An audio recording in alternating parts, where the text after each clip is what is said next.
Good morning, Yusek Claire. Vice President Sara Duterte has declared her intention to run for president in the 2028 elections. What does the palace have to say about this? Good luck. Good luck. Good luck. Have you spoken to the president about this development at ano pong sabi niya? Nadinig niya po. At ang sabi niya po ay good luck. Yun lamang po.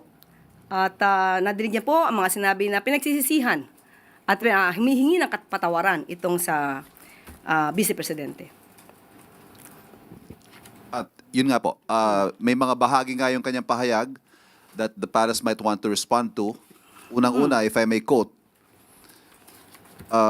sa unang mga buwan ng aming mga termino, nakita ko na ang kawalan ng katapatan ni Bongbong Marcos Jr. sa mga pangako binitiwan ng kampanya.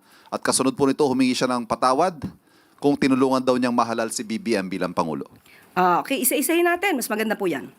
Humingi siya ng kapatawaran dahil tinulungan niya sa pangangampanya. Tandaan po natin, ang taong bayan ang naghalal kay Pangulong Marcos Jr.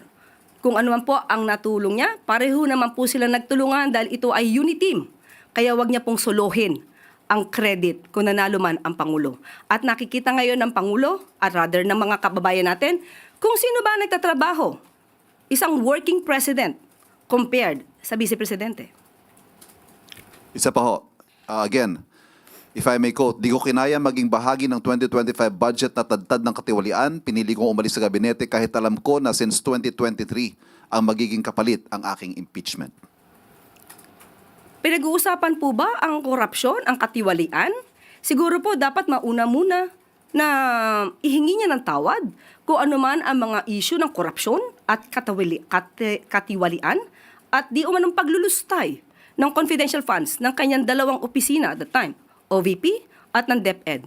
Kung meron pang napipintong impeachment, ito po ay dahil sa kanyang kagagawan mismo. Kung wala naman siyang ginawa na mga maanumalya at labag sa konstitusyon, hindi naman po siguro siya masasampahan ng mga impeachment complaints. Yusek, nabanggit nyo ang reaksyon ng Pangulo kanina nung nabalitaan itong pagdeklara ni VP Sara ay good luck. Good luck. Can you describe to us how he said that?